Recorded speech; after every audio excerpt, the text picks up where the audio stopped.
నమస్తే. కేంద్ర ప్రభుత్వం పెట్రోల్ ధరలు రోజుకింత పెంచి ఈ వారం రోజులలోనే రూ. 7, 8 పెంచినాయి.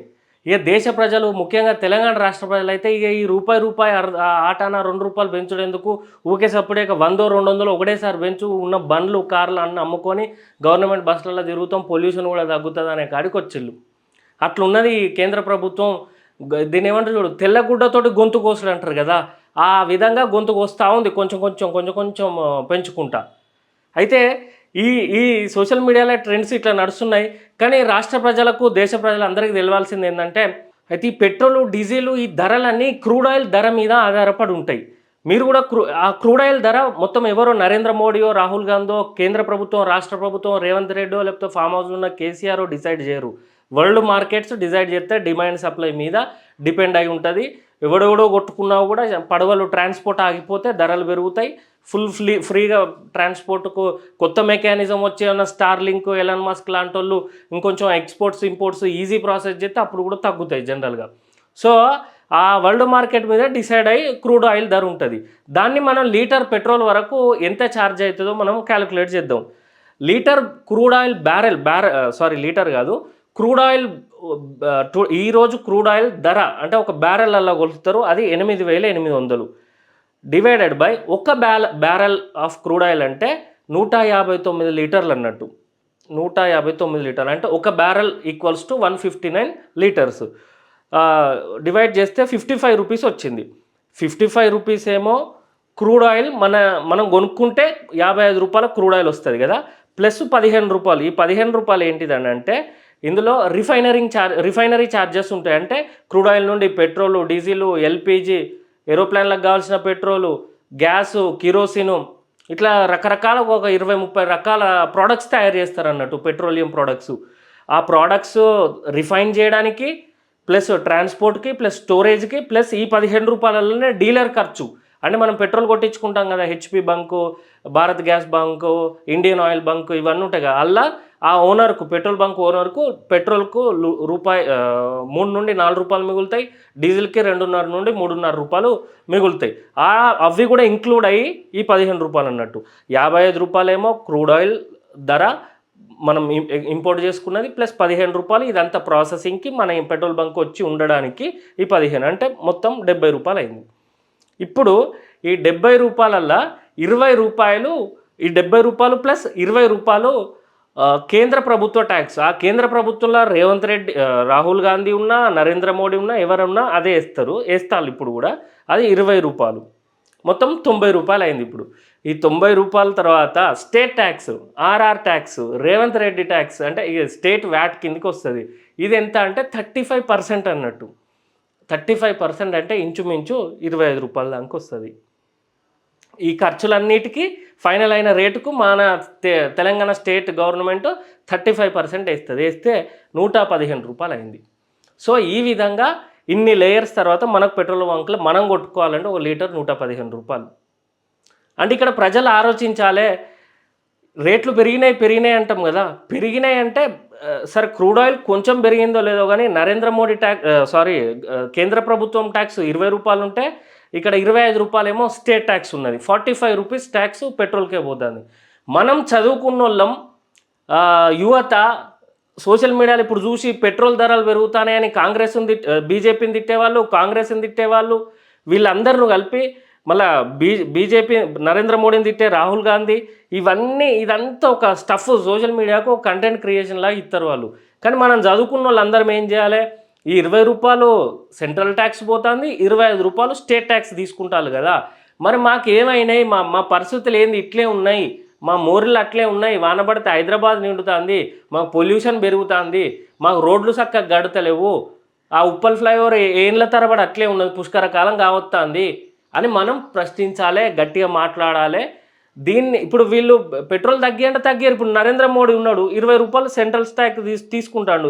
రేపు రాహుల్ గాంధీ వస్తాడు, 20 వద్దు 20 తీసేసినామని చెప్పి 115లో 20 తీసేసి 95 రూపాయలకు డీజిల్ ఇస్తాడా? అట్లయితే ఇప్పుడు ఇక్కడ ఉన్న రేవంత్ రెడ్డి ఇవ్వాలి కదా 25 రూపాయలు, ఇంక ఒక 5 రూపాయలు ఎక్కువనే తీసుకుంటాడు స్టేట్ వ్యాట్ ట్యాక్స్ మీద. సో రేవంత్ రెడ్డియా, రాహుల్ గాంధీయా, మోడీయా, వీళ్ళ మీద డిపెండ్ అయి ఉండదు. అది స్టేట్ పాలసీ, సెంట్రల్ పాలసీ, వాటి మీద డిపెండ్ అయి ఉంటుంది. కాకపోతే వీళ్ళు తీసుకున్న సొమ్ము జమ అవుతుంది కదా, దాన్ని ఏ విధంగా వాడతారు అనేది మనం ప్రశ్నించాలి. ఇంత ట్యాక్స్ తీసుకుంటారు దునియాలో, మంచి ట్యాక్సే మన వాళ్ళు తీసుకునేది పెట్రోలియం ఈ ఎనర్జీ పెట్రోల్ ప్రోడక్ట్స్ మీద మంచి ట్యాక్స్ తీసుకుంటారు. కానీ మన దేశం మంచిగా లేదు, మన గల్లీలు మంచిగా లేవు, మన మురికి వాళ్ళలు ఇంకా అట్లే ఉన్నాయి.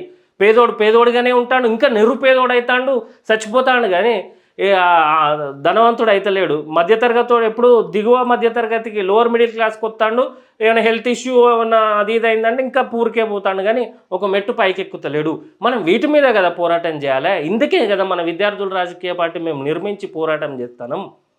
కాబట్టి ప్రజలారా మీరు అర్థం చేసుకోవాలి, పెట్రోల్ ధరలు పెరిగినాయంటే అధికారంలో ఉన్న పార్టీకి ప్రతిపక్ష నాయకుడు కౌంటర్ వేస్తూనే ఉంటాడు. రేపు వీళ్ళిద్దరు మారుతారు. రేపు రాహుల్ గాంధీ వెళ్తాడు, నరేంద్ర మోడీ ప్రతిపక్షంలో ఉంటాడు అనుకో. సపోజ్ అంటే బీజేపీ కాంగ్రెస్ వర్షన్లో చెప్తానా, రాహుల్ గాంధీ మొత్తం ఒకటేసారి తగ్గియాడుగా తగ్గించే ఉంటే ఇప్పుడు మేనిఫెస్టోలో పెట్టమని ఆయనకు. కాబట్టి ఇది వాళ్ళందరూ ఆడే గేమ్ ఆట. అవి తగ్గించినామనుకో దేశం నడవదు. ఆ డబ్బుతోటే మనకు ఆయనతో కొద్దో గొప్ప ఆ డబ్బుల వాళ్ళు 70% తిని కడుపు ఉబ్బి గ్యాస్ వచ్చి మింగి అవినీతి చేసినాక ఆ 30-40% తోటే ఈ దేశాన్ని పరిపాలిస్తారు. ఈ ట్యాక్స్ల మీద సొమ్మంతా తీసుకునే వాళ్ళు ఫస్ట్ రాజకీయ నాయకులు, సెకండు మన అవినీతి అధికారులు అట్లా పోతూ ఉంటుంది. ఇక్కడ బాగుపడేటోడు ఎవడంటే కార్పొరేట్ కంపెనీలు. ఏ కార్పొరేట్ కంపెనీలు? మళ్ళీ ఈ కార్పొరేట్ కంపెనీలు ఇప్పుడు వీళ్ళకి రెగ్యులర్ గిరాకు ఉంటుంది. ఇప్పుడు మనం ఏదైనా బిజినెస్ పెట్టినాం, ఏదైనా షాప్ పెట్టినాం అనుకో, ఎంత చిన్న షాప్ అయినా ఎంత పెద్ద షాప్ అయినా రెగ్యులర్ కస్టమర్స్ ఉండాలి, ట్రాన్సాక్షన్స్ ఉండాలి. ఈ పెట్రోల్ బంక్ అంటే రెగ్యులర్ ఉంటుంది కదా. ఈ రెగ్యులర్లు ఎవరున్నారు? ప్రైవేట్ ప్లేయర్స్లలో ఎవరెవరున్నారు? అంబానీ ఉన్నాడు, ఆదానీ ఉన్నాడు. పెద్ద రిఫైనరీ కంపెనీస్ ఉన్నాయి వీళ్ళకి. గవర్నమెంట్ దాంట్లో బీపీసీఎల్, భారత్ పెట్రోలియం అది, ఇంకోటి ఐఓసి ఇండియన్ ఆయిల్ కార్పొరేషను, ఇంకోటి హెచ్పి హిందుస్థాన్ పెట్రోల్ పంప్స్. ఈ 3 మన గవర్నమెంట్ రిఫైనరీ సంస్థలు. ఇక అంబానీ ఆదాని వీళ్ళేమో ప్రైవేట్ రిఫైనరీ సంస్థలు. సార్ గవర్నమెంట్ అంటే మళ్ళీ ప్రజా సొమ్మే, కానీ ఇటు ప్రైవేట్ వీళ్ళకి ఇస్తారు కాంట్రాక్ట్లు. రష్యా ఆయిల్ అంతా ఇప్పుడు నయారా వాళ్ళే చేస్తారు, ఆదాని కంపెనీయే చేస్తుంది. సో వాళ్ళకి రెగ్యులర్ ట్రాన్సాక్షన్, రెగ్యులర్ గిరాకు ఉన్నది కాబట్టి వాళ్ళే బాగుపడతారు. వాళ్ళు బాగుపడి దాంట్లో ఇంట్రెస్ట్లు, డివిడెంట్లు వచ్చి కార్పొరేట్ కంపెనీలు వాళ్ళు ఏం చేస్తారంటే ఈ పొలిటికల్ పార్టీలకు డొనేట్ చేస్తూ ఉంటే ఈ రాజకీయ నాయకులు అట్లా బతుకుతారు టైంపాస్ చేసుకుంటా. మన సొమ్ము మనమేమో కష్టపడాలి. అట్లా పెట్రోల్ పంప్ పోయి మన పని చూసుకొని మళ్ళీ పెట్రోల్ పంప్కి వచ్చేసరికి ₹1-2 పెరుగుతుంది. సో ఇది వ్యవస్థ నరేంద్ర మోడీయా, రాహుల్ గాంధీయా, బీజేపీయా, ఎన్డీఏనా, కాంగ్రెసా, ఇండియా కూటమియా కాదు. ఇక్కడ సమస్య మీరందరు రాజకీయ నాయకులు, మీరందరు ఎమ్మెల్యేలు, ఎంపీలు, మీరు గెలిచి ఏం బిక్తాళ్ళు? ఇంత ట్యాక్స్లు వేసి మీరు ఏం చేస్తాళ్ళు మాకు అని మనం ప్రశ్నించాలి. అందుకోసమే మొదలైంది విద్యార్థుల రాజకీయ పార్టీ. ప్రశ్నించినట్టు కాదు, ముక్కు పిండి ఒక్కొక్క స్టెప్ గవర్నమెంట్ తోటి కొట్లాడాలంటే 20-25 స్టెప్స్ ఉంటాయి. దీనికి మీరు మద్దతు ఉంటే మేము లాస్ట్ స్టెప్ వరకు పోగలుగుతాం, లేదంటే ఒక 4-5 స్టెప్స్ తర్వాత అది బలం సరిపోదు. కాబట్టి ప్రజలందరూ మాకు మద్దతు తెలిపితే, పెట్రోల్ మీద మేము నిరసన తెలుపుతామంటే అందరూ ఏకమైళ్ళు అనుకో దిగుతుంది సిస్టము. చాలా మంది వస్తే ఇదేదో రాష్ట్ర ఇష్యూ, ఇదేమో నేషన్ వైడ్ ఇష్యూ లాగా మారినప్పుడే తగ్గుతుంది.